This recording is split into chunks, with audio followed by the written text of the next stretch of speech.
ออคาเมื่อสุงคา เมื่อสุงพี่น้องคนเมืองแต้วคากูก็กูเศร้ากูติกูตังในคะเนาะเมื่อในก็เป็นวันที่24วันเดือนธันวาคมปี2566ปีแต้วคา2 เหงปากปลายเศร้านี้ปัทมาเดือน8มื้อ10ค่ำเป็นวันพุธในคะเนาะพบทบจอมข่าวจะคำลาวในข่าวยามกลางค่ำในคะเนาะ เมื่อไหนก็มีข่าวเงาสะตังอันคึกเข้มใครมาหมอบปันพี่น้องเฮาเขาในคะเนาะข่าวเงาหลีในคะเนาะข่าวเงาคำในก็จะเป็นซึกมานในคะเนาะซึกมานเขาเอาเฮลิคอปเตอร์ในคะเนาะเฮลิคอปเตอร์ MI17 ในคะเนาะ ต่อต่างเขานำตั้งกินและต่อต่างคนหมัดเจ็บเขาในคะเนาะตีว่ากล้วยตี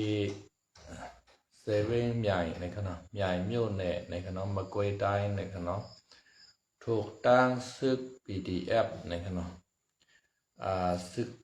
ลูกเฮียนจุมเอาซานสุกิเขา PDF ในขณะซึกดับแกดเขคนเมืองใส่โตรน2 ตัวในขณะขึ้นหลอดตึก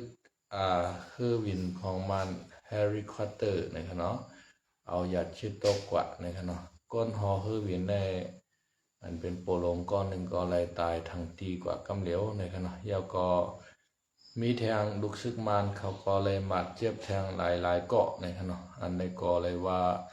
ผีมือ PDF เขาเลยว่าชุดยอดขึ้นมาเตวาวะในขณะเอาโตรนอันกาคันขณะกามังเป็นเฮลิคอปเตอร์ของมันกาคันมัน$10 ล้านอเมริกันนะครับว่านะกาคันมันได้เฮลิคอปเตอร์อันไหนคะนะกาคันมันใน$10 ล้านอเมริกันก็ติดตกเงินไทยเป็นหลายล้านเอาค่ะละบ่1 ล้านก็32 ล้านเอาค่ะเนาะพอ10 ล้านก็เป็น300 ล้าน320 ล้านเอาค่ะเนาะพอนับเงินไทยมันก็นับได้นำว่าค่ะเนาะก็ดีใจที่มันโฮงตกหมดค่ะเนาะมาในลีอัมวาลีค่ะเนาะป้อลาดในเขาเอาว่าเมืองโฮมตุ่มในเอาเป้ปุ่นเจ้าเครือขามาตาสิกูสืบกูปานค่ะเนาะเข้าตั้ง70 ปี80 ปีมาในอันนี้ตาราอายาตาอันนั้นนะฮะอันนี้ตาราอายาตาลุลาเจนั่นน่ะไต้เฮาตอนในขามจ้าสิปอกในค่ะเนาะอายาสาลองว่าลอเลี้ยวก้อนขออันวันนั้นใต้เฮาคามไหลจิ้มตัวอายาสามมันสิปอกขนาดอันไหลจิ้มตัวอายาสามมันก็เป็นซึกมารเขาก้อยในขนาด ตอนด่าซึกมารเขาในแต่ก็เขาก็โจมเขาเอากุ้งเอาหมุนขนาดอันที่อ่องซานมาอ่อนเจ้าพาวขาเอามึงไตหลอดเลี้ยวก้อนขออ้อมใจขนาดมึงมาหลอดเลี้ยวก้อนขอไตมืออิงเกรดขนาดเอาซานก็ซ้ำหยานดีค่ะเนาะหุบซิมเอาเมืองใต้เมืองยาเมืองแควเมืองมอนเมืองเสียดเมืองเติงเสียนายในเอาอยู่ใต้ซึกมานกว่า8ในค่ะเนาะในกาเมืองเสียดเมืองนายในเป็นแก้วแสงเงินคำค่ะเนาะเป็นฐานเฮฐานหินเป็นเฮเป็นพ้อยหลายๆมีขันหลายๆในค่ะเนาะเมื่อเจ้าหน้าพาการเมืองขางก็ออกแสงเขียวขนาดต่อต่างเขากับขายเมืองเขวันขึ้นอันนี้ก็เป็นตีเลยเงินตั้งนำขนาดยาก่อนในเมืองขางนี่ก็มีแร่แร่หาหยับตั้งหมดตั้งเสียงก็มีนำขนาดซื้อขางเขาก็พูดขายปันเมืองเขขนาดเมื่อเจ้าหน้าเมืองตาขาปอดตั้งออกโค้งในขนาดมีถาดแร่ขนาดแร่หาหยับขนาดว่าเขา UWSA คุดต่อต่างเขากับขายเมืองเขย่อมกามีทองคำขาวมีทองคำเหลืองที่ไหนคะเนาะกามไทยบรรทวัดทองคำขาวค่ะเนาะเป็นคำเผือกกามได้คำเผือกหน้าไหนมันนำกระตังแขนมันในแก่หนาในค่ะเนาะพอสมมุติว่าเขาเอาถังไว้ในแขนเขาขนาดคำขาวในค่ะนะ ยอกกาสังสิงเจ้าในกอมจังเขาในตัวเฮาไหลในท้องคำข่าวอันในมันจังเฮกังปันไหลในขนมยอกกอเปิ้นเอากว่าเฮ็ดเซมิคอนดักเตอร์เขาเจ้าในขนมเปิ้นเอาใส่หลายๆเมียวมันก็เขาตั้งชื่อหลายซื้อหลายเปิงในขนมกาขันมันก็กะทองคำเหลืองในอันเปิ้นเอากว่าเฮ็ดแก้วเสียงมองคอยสายคอเจ้าในขนมว่า UWSA เขาขนมห้องกรมนีเมืองเขตเสมาคุดจอมตาหรือเมืองเรียนขนมจอมตรงจอมไหจอมนาพี่น้องตาขี้เลียกเขากะเฮกะก้านกวักกะชานคัดตันหือก็เป้เขาไล่ในขนมกำลึงสุดมากก็กะไลปล่อยปันเขาคุดกะลุ่มๆขนมก็บอกว่าตับซึกจึงใต้เอาขามีไว้เสตาก็เป้เปิ้นขนาดเนาะตับซึกจึงใต้เอาขาก็สามารถเปลี่ยนอันมี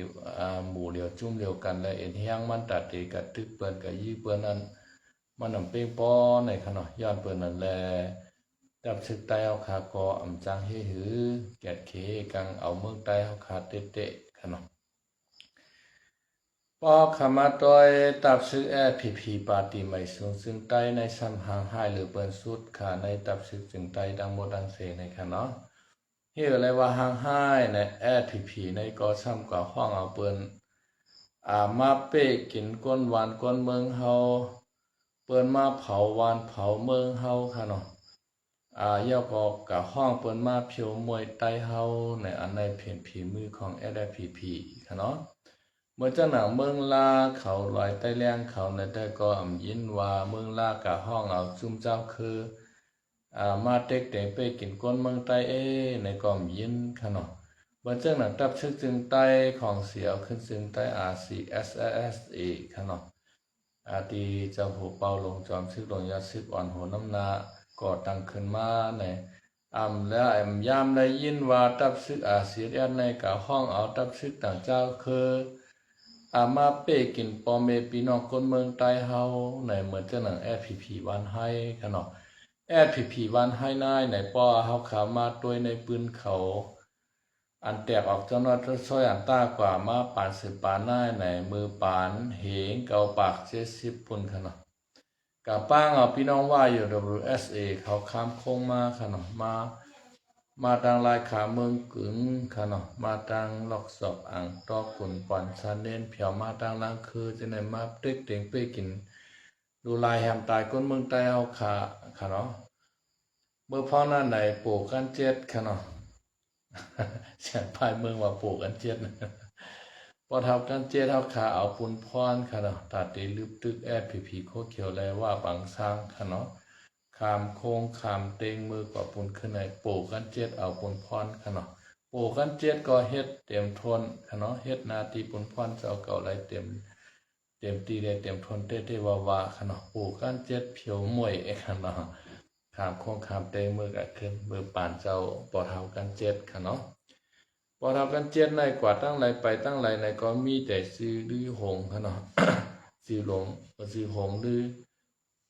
เฮาคาก็ยามยินเดี๋ยวมือเฮาคาเป็นลูกอ่อนก็เล็กก็น้อยปอเท้ากันเจ็ดเจ้ากันเจ็ดในกันนะกำเดินสุดมาเผื่อเอาขามาเมืองไทยเอาจอมไกหันโตเต้ปอเท้ากันเจ็ดค่ะเนาะ ก็หมายถึงมาเมื่อปี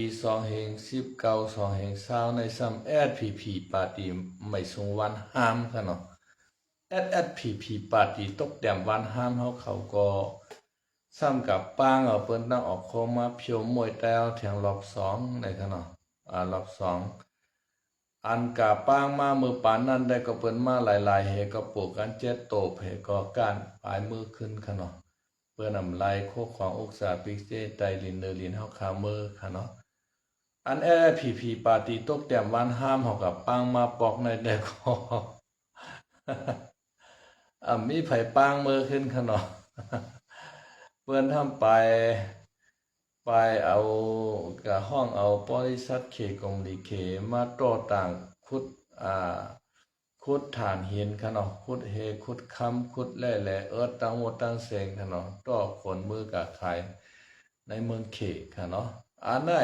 พีปาร์ตี้ไม่ชง ตกแต้มวันห้ามเฮาขาน้ายไหนพอเฮาขามาเรียบเห็นโดยสึกปืนเขาเจ้านั่น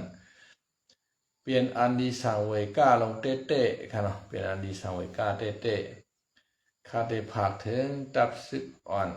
ก้อนซึกอ่อนเขาปาติตกแต้มวันห้ามเฮาเขาค่ะเนาะแค้นต่อสู่เจ้าอ่อนกันปลายมาอยู่จอม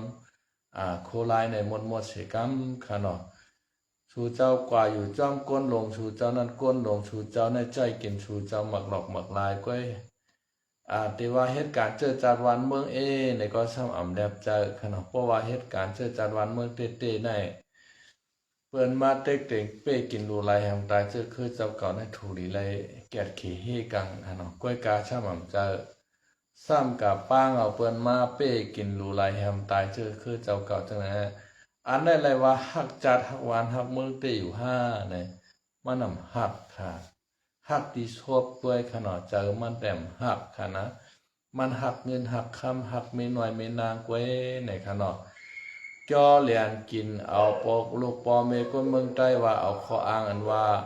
เฮาเตแกดเคเฮกลางวันเจอจัดจึงใต้เฮาอันว่านั้นเฮาหลุดไหลเฮ็ดซึกใต้เฮา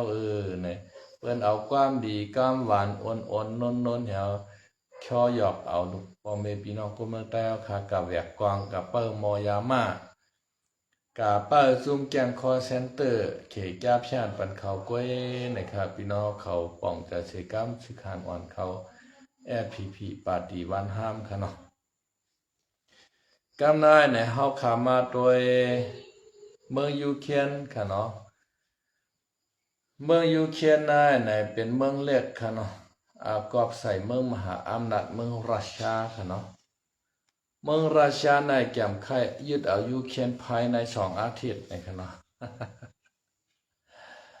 มันใจง่ายๆนะครับมันใจง่ายๆมันก็มีกล้องมันก็มีเหียนค่ะเนาะเมืองเล็กๆอ่อนในก็มันใจง่ายๆโหนับก้อนเขามี44 ล้านนะครับเนาะเมืองไทยในเป็นมี60 ล้าน70 ล้านค่ะเนาะเมืองไทยในตั้งนำเหลือเมืองยูเครนนั่นก่อนก้อยการหนังดินกว้างใหญ่เนี่ยแต่ก็ป้อแลบเปิงกันหน้าเมืองไทยค่ะเนาะเมืองยูเครนในก็หนังดินเขาก็กว้างใหญ่ไพศาลเหมือนกันก้อยกับว่ามาแตกโดยตั้งรัสเซียเนี่ยแต่ก็รัสเซียในใหญ่เปลี่ยนลายปูนค่ะเนาะใหญ่เป็น10 ปูน20 ปูนค่ะเนาะเมืองรัสเซียในใหญ่ที่สุดในกัมพูชาค่ะเนาะพอเมืองรัสเซียยาวแต่มาเมืองเขค่ะเนาะเมืองเขียวกว่าเมืองแคนาดาค่ะเนาะแคนาดาอเมริกันเองที่ยาให้ไหน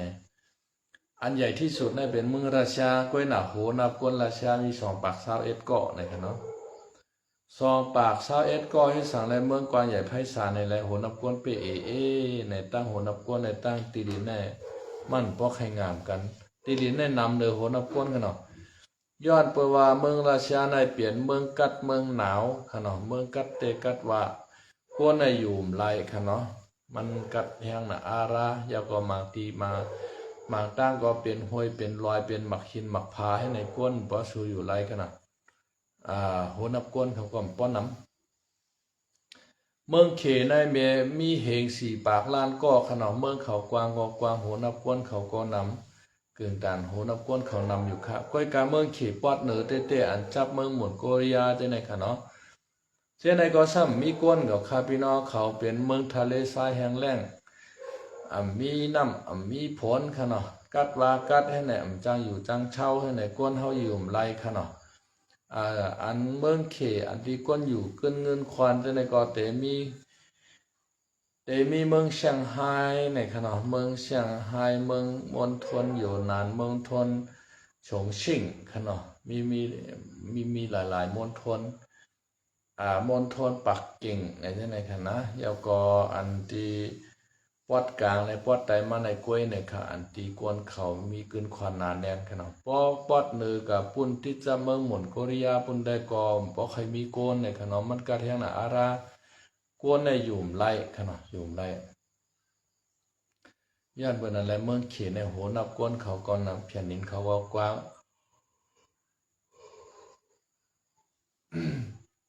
เมืองราชาในแผ่นดินกว้างใหญ่ไพศาลโหนับก้นก็2 ปาก21 ล้านเนี่ยป้อนนำค่ะเนาะ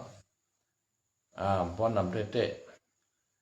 พอเขามาตัวอิหร่านนี่ก็อิหร่านนี่มี90 ล้านเลยค่ะเนาะอิหร่านนี่ก็คนนับก้นเขาก็เคยนำไว้ก็อิสราเอลนี่มี8 ล้านเลยค่ะเนาะอิสราเอลนี่อ่าไปจับผิดของอิหร่านค่ะเนาะก้อยกาขีปนาวุธมันเครื่องบินมันจ้าน่ะค่ะเนาะตั้งอิหร่านและอิสราเอลในเอ็นเฮียงเขางามกันค่ะเนาะเอ็นเฮียงงามกันอันเป็นอิสราเอลในทำใจเครื่องวินตึกกำนำขนาดเพราะมีปังตึกมาใจเครื่องวินตึกเขาขี่ปานาวุธกล้วยในอิหร่านในเครื่องวินตึกเขาเนี่ยบอกแก่ขนาดเครื่องวินตึกบอกแก่อันเขาแก่ในมีขี่ปานาวุธขนาดหมักหนูภัยความเร็วเหนือเสียงสิพามักเจในขนาดถล่มใส่เมืองอิสราเอลขนาดถล่มใส่เมืองกาซละลายเมืองค่ะในคูเวตขนาดในซาอุดิอาระเบียในอันมีฐานทัพอเมริกันใช่ไหมคะเนาะ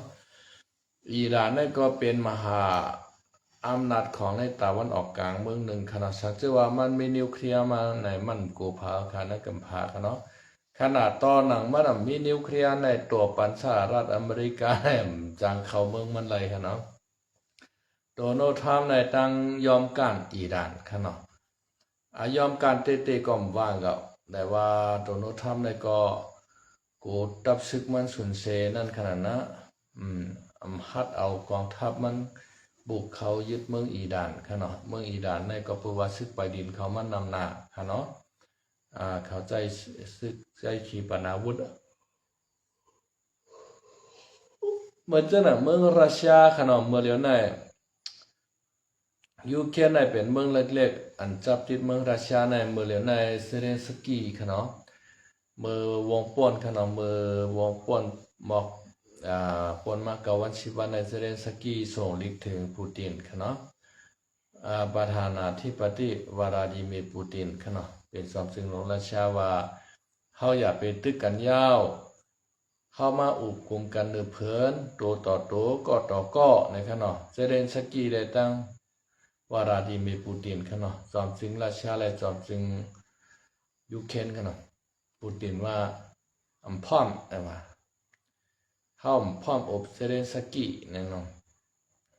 ยอดเปิดว่าปูตินในมันก็มันอกมันใจมันว่าเดอ่านจิตเอาเมืองยูเครนคือไรในขนาดก้อยการจอมหนังบันเย็นอ่านในเปลี่ยนมาเซเลนสกีก็ยุ่มยำตัวเก่าว่าตัวเก่ามีตรวนพาเมงโกในขนาดยื้อเลย2 กิโลขนาดยอก็มักขีปนาวุธมักมิสไซล์ก็เขามอเฮ็ดออกมาค่ะยอก็ตรวนต่างฮือขนาดต้นทะเลก็เขามอเฮ็ดตรวนกว่าเนลินกะฮับกวนวัดเจ็บเขามากว่าเขามอเฮ็ดเอาขนาด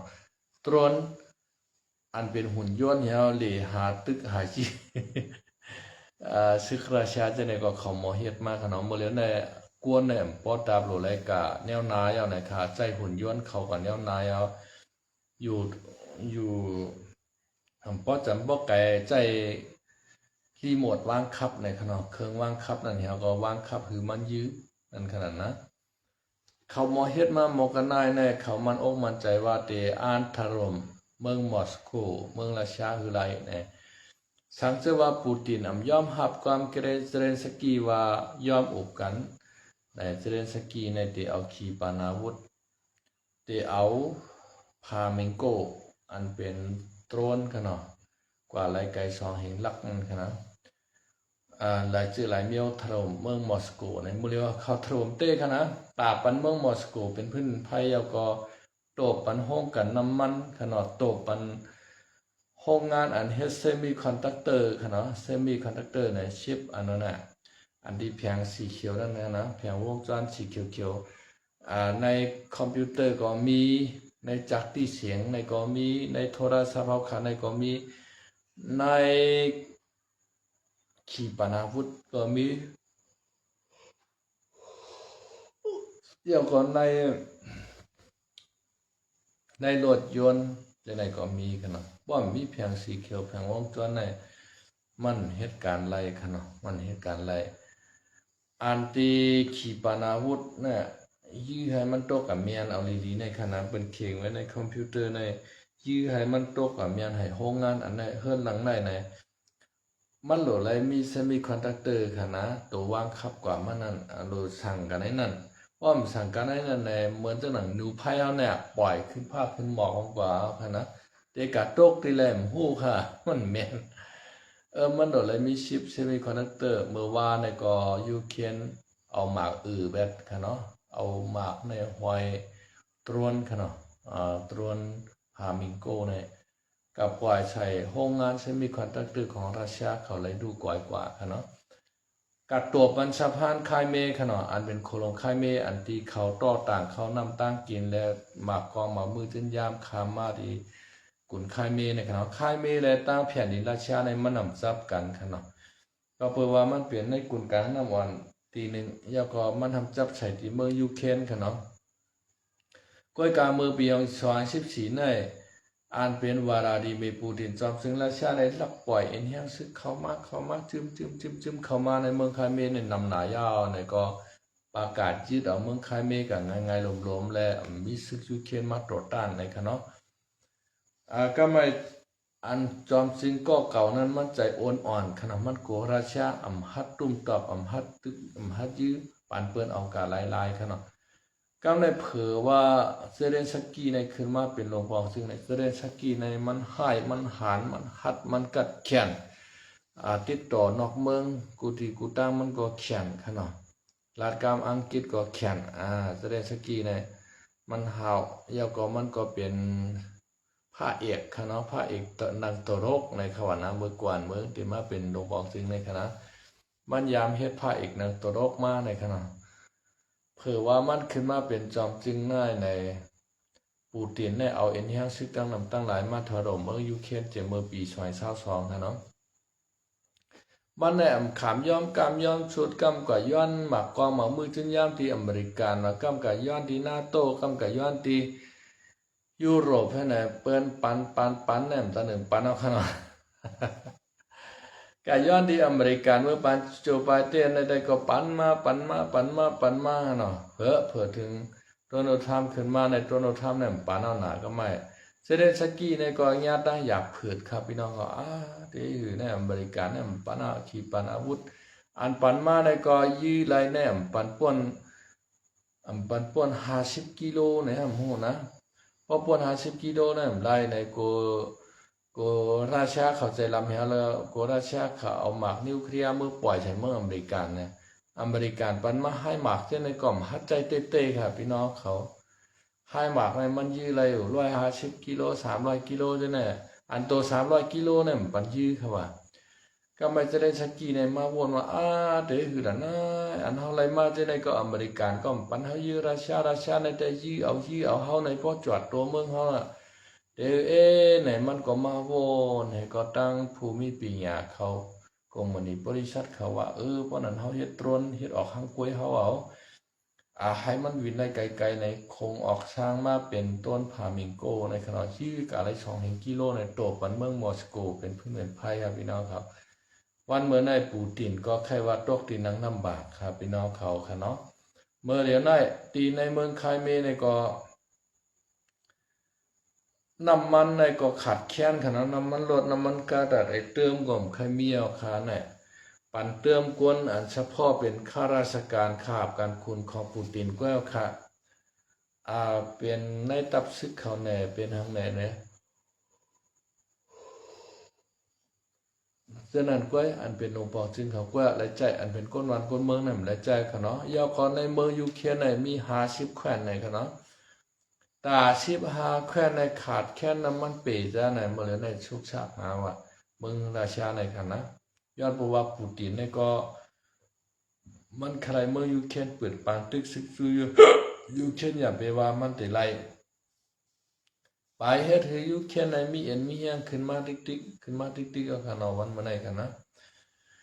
เมื่อเจ้าหน้าเมืองฟินแลนด์และเมืองสวีเดน2 จึงเมืองในเมื่อปูตินไปมาเปิดปางตึกซึกจูยูเครนในเขาก็อยู่เป็นกลางเขาก็ไปเข้านาโต้ค่ะนะเผื่อว่าฮันปูตินมายึดเมืองยูเครนยาวในก็เขาก็โกค่ะเมืองฟินแลนด์และเมืองสวีเดนในก็กาย้อนเขาเป็นสมาชิกนาโต้ค่ะ